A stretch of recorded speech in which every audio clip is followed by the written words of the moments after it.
Welcome to the Voices of Australia podcast, hosted by me, Anthea Hancox, and Lydia Tessima, where the concept and reality of social cohesion is deeply explored. This podcast is brought to you by the Scanlon Foundation Research Institute. Each fortnight we bring to you an interesting guest who present a new and often unexplained perspective of Australia. We acknowledge the traditional owners of the land from which we are recording the podcast, the Wurundjeri people of the Kulin Nations, and in the spirit of reconciliation, we pay our respect to all First Nations people. Welcome everybody to our latest edition of the podcast. We're delighted to have you with us, and welcome Lydia. It's lovely to have hi, you. Anthea. We're absolutely thrilled today that our special guest is Professor Nareen Young. Professor Young is one of Australia's leading and most respected workplace diversity practitioners and thinkers. She is the Professor for Indigenous Policy at the University of Technology, Sydney, Jumbunna Institute for Indigenous Education and Research. Nareen leads Jumbunna's highly innovative Indigenous people and work research and practice hub. Professor Young has previously led and managed two diversity peak bodies, Diversity Council Australia and the New South Wales Working Women's Centre. She's also worked as the Director and Employment Lead at PwC's Indigenous Consulting for 3 years.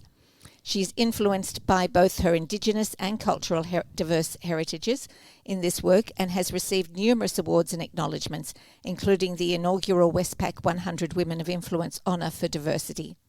Nareen is an author of Gary Yala, Speak the Truth, centering the experiences of Aboriginal and Torres Strait Islander Australians at work, which is said to be the largest survey of the experiences of Aboriginal and Torres Strait Islander people at work published. Nareen, we are absolutely delighted to have you with us. Thank you so much for joining us. I wonder if we might start by you telling us a little bit about you and your interpretation of what social cohesion at work actually means. Okay, so I grew up on Dharawal country in Sydney next to the beach at Cronulla. I was very, very, very privileged to do that. It was a working class area or more diverse than it is now in terms of the class mix. In those days, most people who lived there, like my parents, just lived there because they loved the ocean. My background is inner city working class. On one side, descendants of the Eora, so traditional owners of what's now the inner city of Sydney. On the other side, immigrants who came from Sweden and Scotland and lived on the waterfront in the Sydney inner city. I went to public schools. I then went to teachers' college as lots of people from my kind of class and race, lots of women from my class and race background did in those days. I then went and worked for my union and became an employment, which was the then Independent Teachers Association, and I then became an employment practitioner, and that's what I do. So in terms of what social cohesion means in the workplace, I think an absence of racism, an absence of sexism, people respecting each other and working together cohesively and it, I suppose. To me, diversity practice has always been about treating each other in a way that's polite and appreciative and respectful of our excellent differences. So I suppose that would be my definition. That's a terrific definition. It's very easy for people to understand too, I think. Were there particular experiences that occurred to you or to others within the workplaces where you were that helped to refine how complicated or difficult this is to achieve? Because there are still so many people that are not experiencing this sort of collaborative, respectful type of environment. What's brought you to this particular point? Well, I suppose I was only 24 when I started organising as as a young union organiser in workplaces, and that was in the TESOL industry, so the teaching of English as a second or other language. And so people, and I'd been in that industry, were by and large really respectful of each other in those kind of because they were people who were interested in diversity, and they were really interesting, lovely environments to work in, and you were dealing with people who'd come to Australia to learn how to speak English. And so, and that was what I, for example, wanted to do, because I was always really interested in people who weren't the same as me. So that was a really good experience. The employers were awful. And so there was a lot of solidarity among the people who worked together. But then I worked, we ran an advice service at the New South Wales Working Women's Centre, and I was director there for 7 years. And I saw and I was exposed to, in a workplace environment, I already knew it happened in other environments, just how badly people could be treated because of their gender or race, or ethnicity or sexuality, and there weren't many out trans people in those days in workplace. It was starting to happen during my later years working around diversity. So I just started to see, I'm white passing, so I've never really directly experienced racism based on instant assumption. I get a lot of the other kind of appearance racism about, you can't possibly be Aboriginal or you're not Aboriginal, that kind of response. Yeah. But other members of my family do look different to me and get that kind of response. So I suppose that was, we'd been raised to be anti-racist in our family, and to be embracing of difference, or to, wanting to be welcoming or around difference. And so those attitudes really surprised me, and that motivated me to work around it, I suppose. And it's so interesting, Nareen, that you said that you were always interested in people who weren't the same as you. Would you be able to elaborate on this? What exactly interested you about people, and how did that connect to your passion or pursuit in this space? Look, to be honest, I grew up in a really boring place in the Australian suburbs, and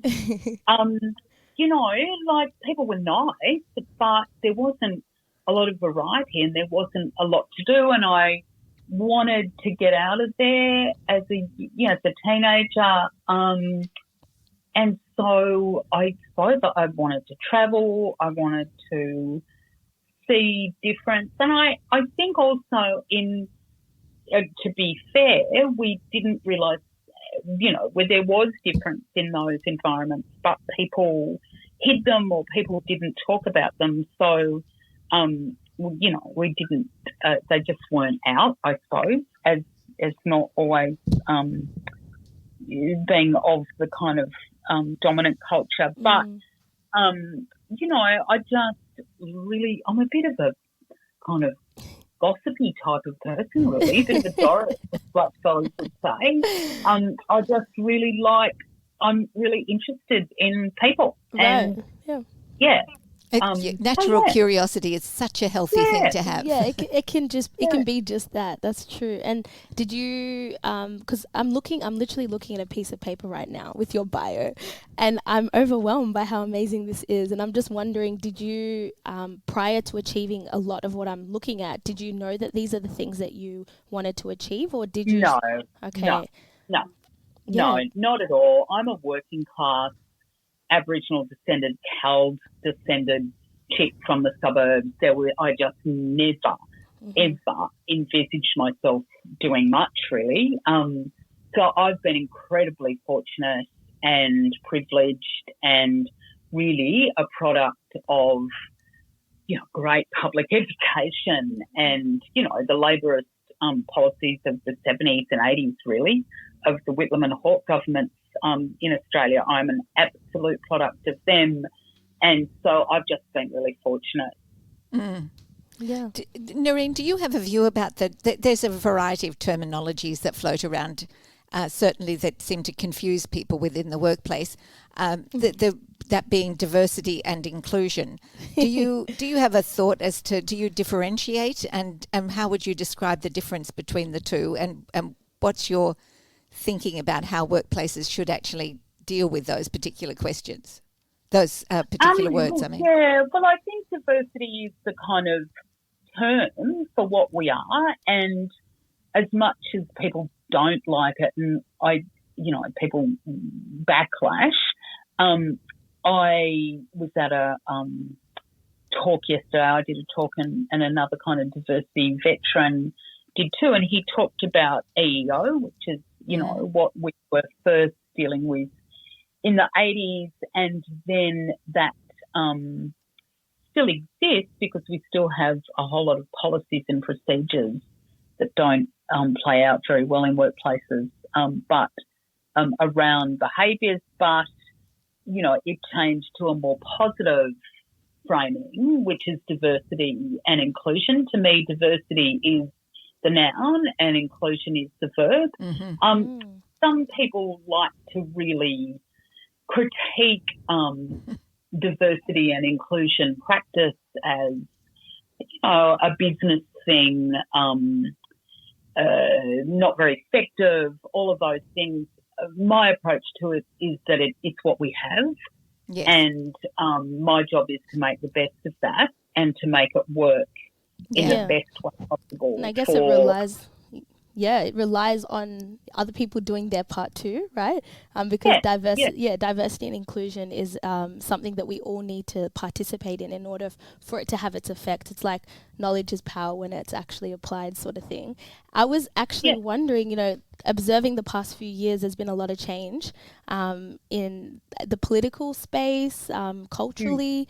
How would you describe the change or the positive change that has happened in this space in Australia? Because from my perspective, a lot has changed, but perhaps from yours, you have, more specific comments or observations. In workplaces or generally? Generally, diversity and inclusion, I would say in Australia, but specifically in workplaces, because I've recognised a change in the last 2 years in particular. Yeah, me too. I think that Black Lives Matter was really important.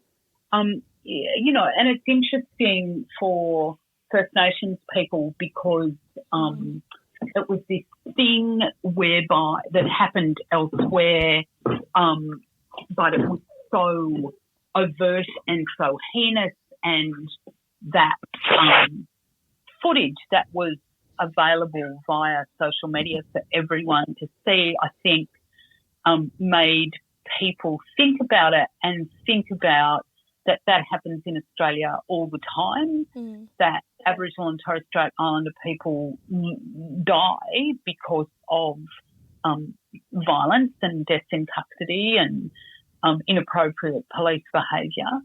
And I think the campaigners, so, for example, where I work at Jumbunna, the campaigners around the various coronial inquests and, different things that happen, and we've got a major campaign being run by Latoya Rule at the moment around the use of spit hoods.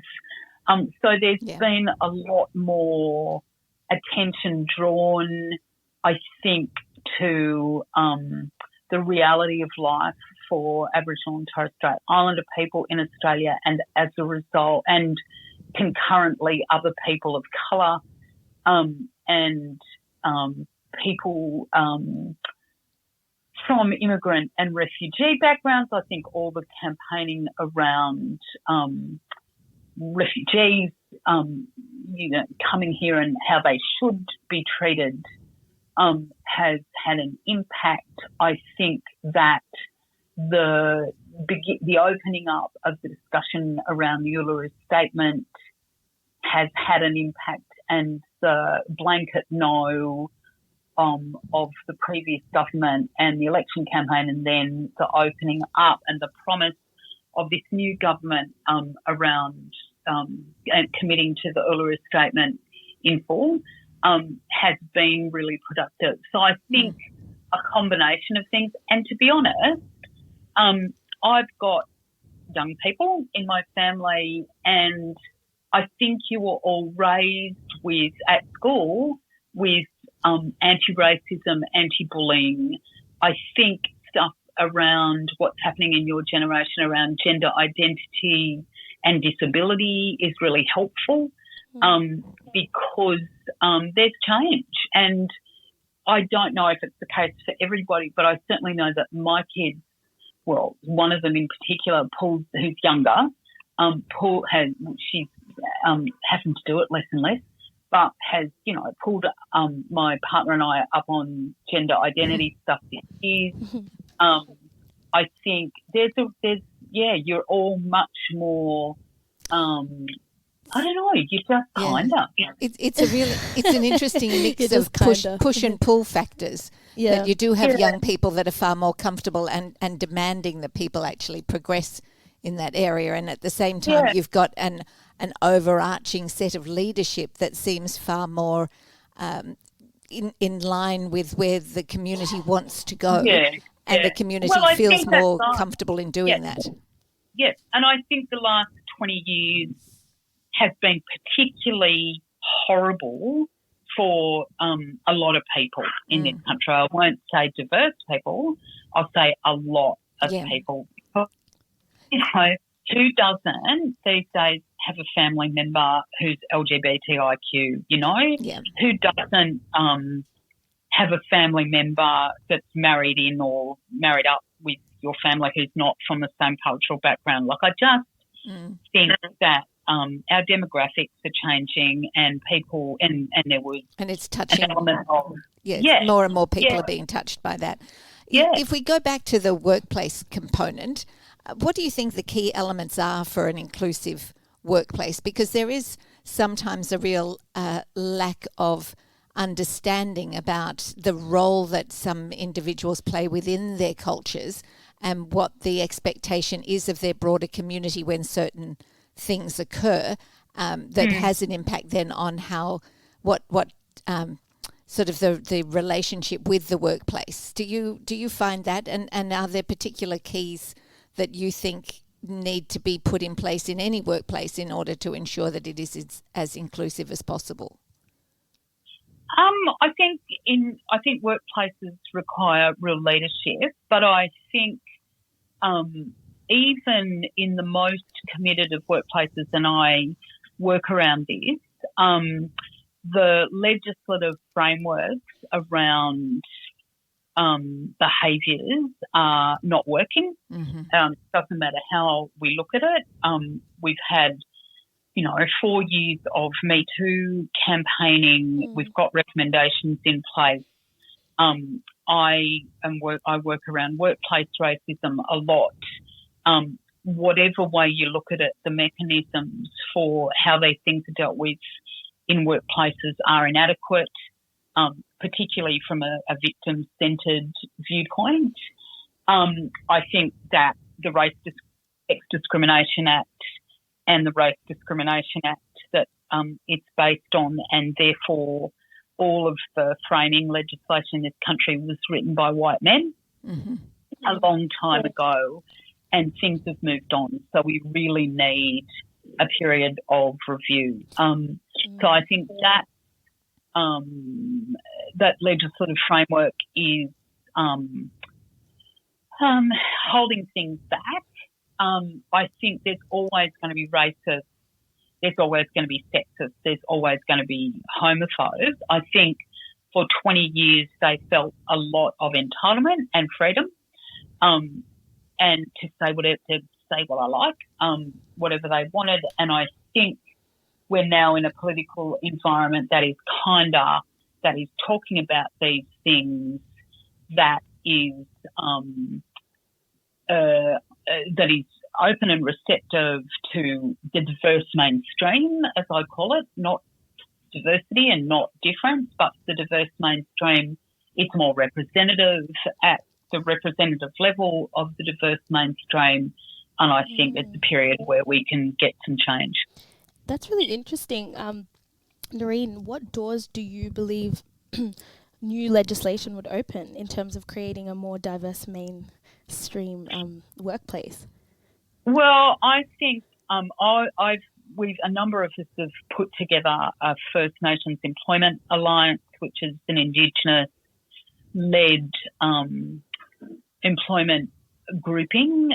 It's Jumbunna, the ACTU, Reconciliation Australia, PwC, Indigenous Consulting and First Peoples Disability Network. We're going to be working on a work plan that campaigns around workplace racism. We want an inquiry into it and some recommendations. We're not hard and fast on what those recommendations might be, but we think the legislative frameworks need a review because they're just not worth it. Mm. So it really does require that legal edge to it to ensure that organisations actually appreciate how important this is rather than simply relying on the sort of the evolution of the culture within the organisation or individuals to drive it. Yeah, organisations have never done anything because they thought it was a nice thing to do. That's why we have trade unions, right? Yes. And you know, there are always leaders within organisations. There's always good people within organisations, but we need legislative frameworks for things to happen. We just do it. Absolutely, yeah. And the current ones are, in my view, really inadequate. So, yeah.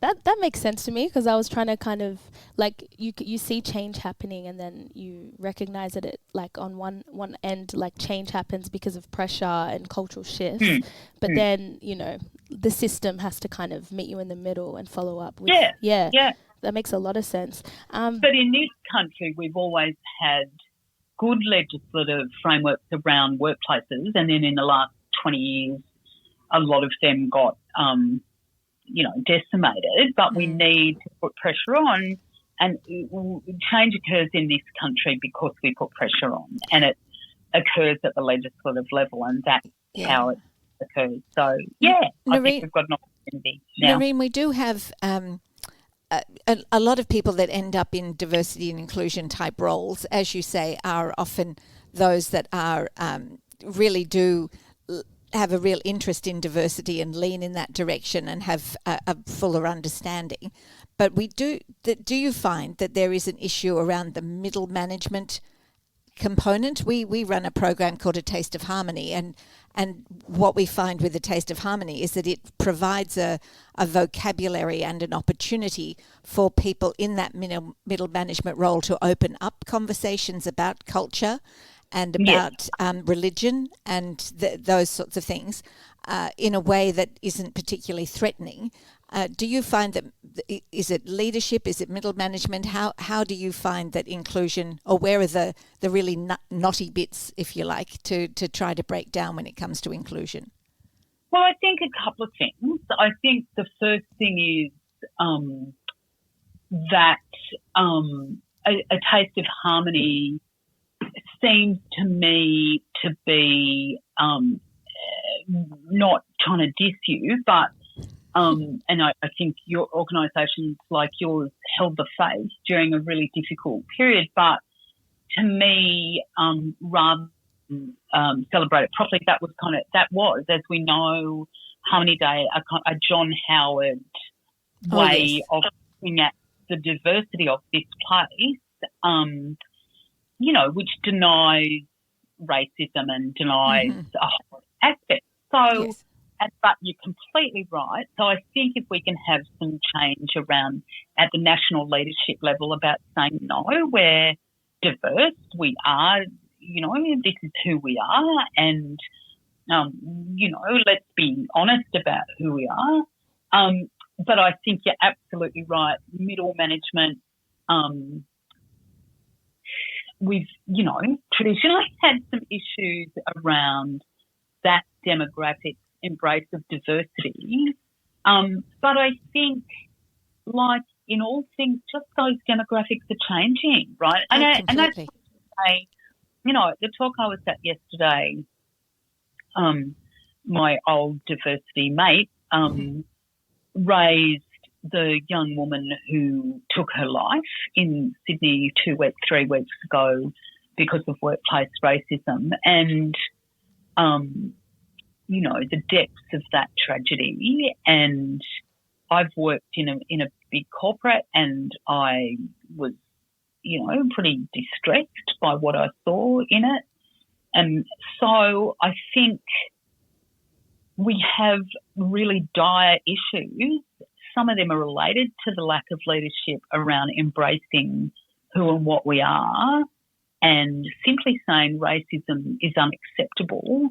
And in an evolutionary sense, it's been, a period where it's really been hard for people. So I think if we can have a whole lot of leadership embracing and changing, then we'll get some difference in our country, and middle management are just going to have to embrace it.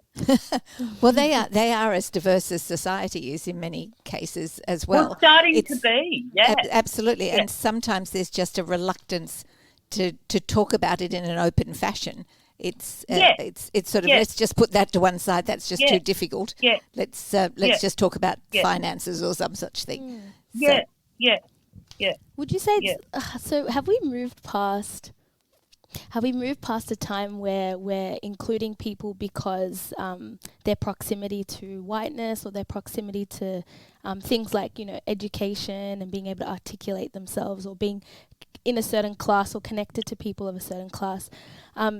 Do you think, because tokenism was a big conversation back in the days, and it is something that we're thankfully not having to acknowledge a lot these days, well, at least I'm not. But do you, I just wonder what your thoughts are about that shift, that specific shift from where inclusion exists at on the surface, but the reasons why or the how has sort of changed in the background?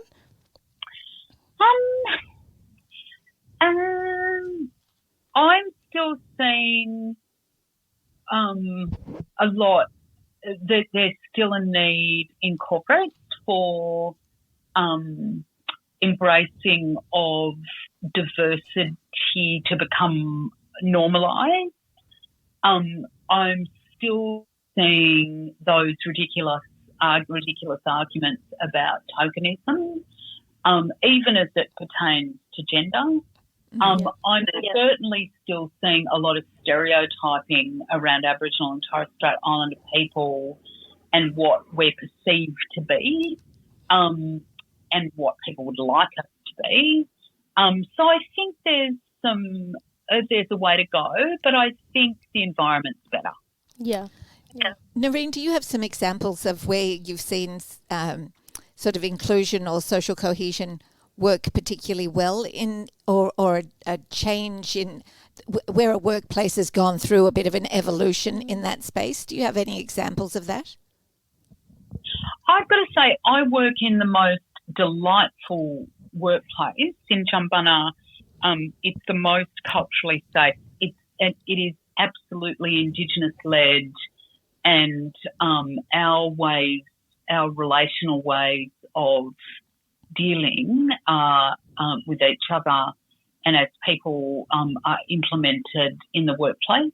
There are non-Aboriginal people who work there who I haven't asked them, but there's certainly a respect that comes from, I don't know if you know this about Aboriginal and Torres Strait Islander cultures, but there is a generosity around disability, around sexuality, around gender identity that characterises us, I think, and that is certainly implemented at that workplace. So I think, one of the shifts I'd like to see around the change we're having around the Uluru Statement is the generosity of Aboriginal and Torres Strait Islander cultures and communities form the basis of how this place operates and interacts. And I point to my workplace as an example of that. You started in unions. Mm-hmm. Do you feel that unions are tapping into something now that they maybe hadn't necessarily before? Are they really embracing this diverse workforce and putting more things in place to assist people within the work that want to get into the workforce but don't necessarily feel particularly welcomed in those areas? Are unions playing a particularly important role in that? Well, I think unions have always reflected what their workforce membership looked like. So in the days when it was largely men in blue-collar roles who were union members and were the backbone of the economy, that's what unions look like. I think that feminists have, like myself and others and many others, and feminist leaders have impacted on unions in an extraordinary way, and the union movement's now led by progressive feminists. And 25 years ago, when I was a union official, that would have been unheard of, and those two women are extraordinary. And the average union member is now a nurse who's 45, right? Mm-hmm. So I think that's really changed. I think that the change, I think I heard Sally McManus say this at a thing we had the other day, and it was really interesting. She owned that the relationship with the trade union movement and Aboriginal and Torres Strait Islander people, in fact, was the story of this place since Federation, certainly, and it had its good and its bad.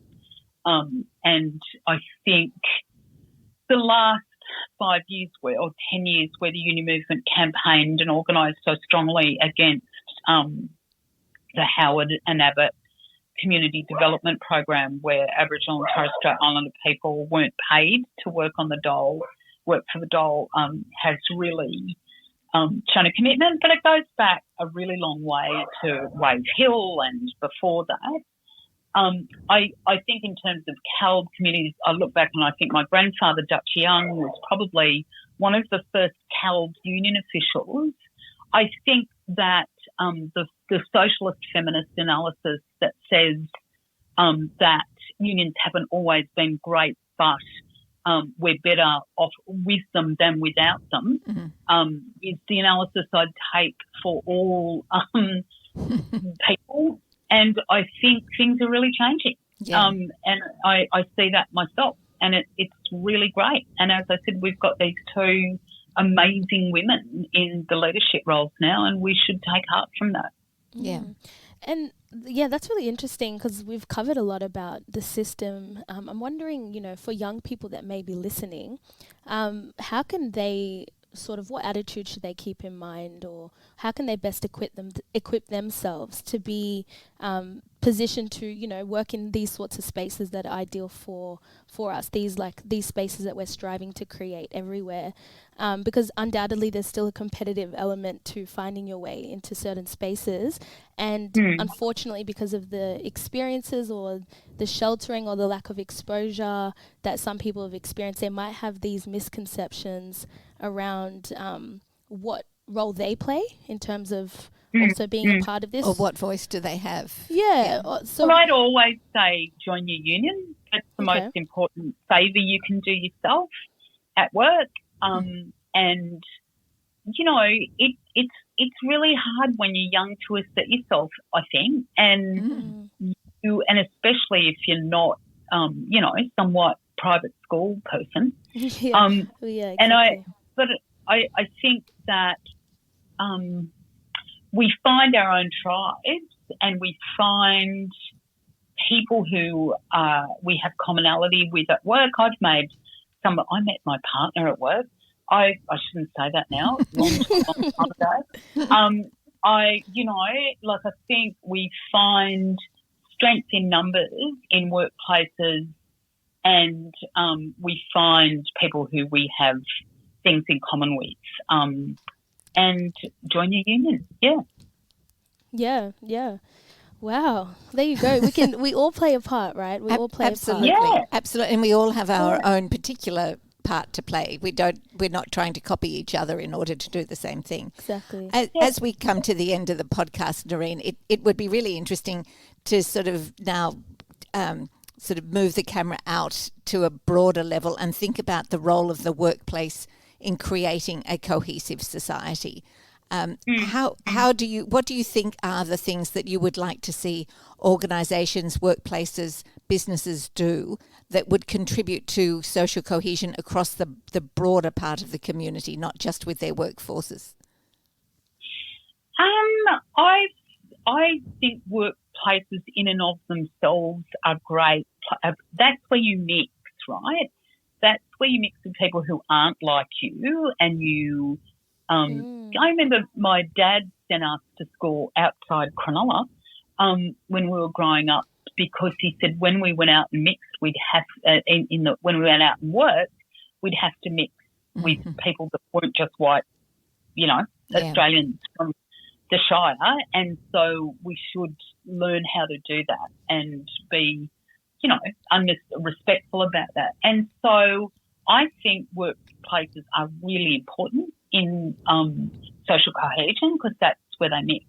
I read a book, I co-launched it with Professor Carl Rhodes from the UTS Business School, called Woke Capitalism, where it talks about workplaces taking on allegedly woke, I'd never use the term except respectfully, but allegedly woke issues, but not, and from my perspective, not being able to even offer basic labour rights, right? Yeah. Yes. So I think it is important that workplaces reflect the community that we live in, that they provide good and decent wages, that they provide good and decent conditions, that they provide good and decent workplaces where everyone can go to work and expect to be respected. Yeah. So in this time when we've got more and more organisations that are speaking out about social issues, what you're saying is they really have to walk the talk.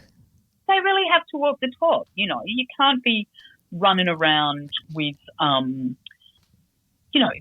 providing acknowledgements to country on landing and sacking all your baggage workers, many of whom are Aboriginal, right? Yeah. So it's just, that particular organisation is a classic example, in my view, of woke capitalism, because it does all those things and then can't provide the most basic expectation of society. So I think walking the talk is really important. Wow, thank you, Nareen. This has been an amazing episode. We've really appreciated having you here, and I think I can't wait to listen back to it. I always listen back to the episodes, and I'm like, oh wow, we really, really got stuck into it. But yeah, your work and your perspectives is awesome, and your thought leadership in this space is really needed. Thank you so much. No, absolutely. That's we really lovely. appreciate you. And this does bring us to the end of this episode on the Voices of Australia podcast. Nareen Young, thank you again for joining us. And to anyone listening, we'll catch you on the next episode. This podcast was brought to you by the Scanlon Foundation Research Institute. This podcast is produced by Faisal Farah with sound design and mixing by John Bigelow. Original music is by Official Steno. You can find all our publications on our website at scanloninstitute.org.au. Please subscribe to be the first to receive our next fortnightly edition.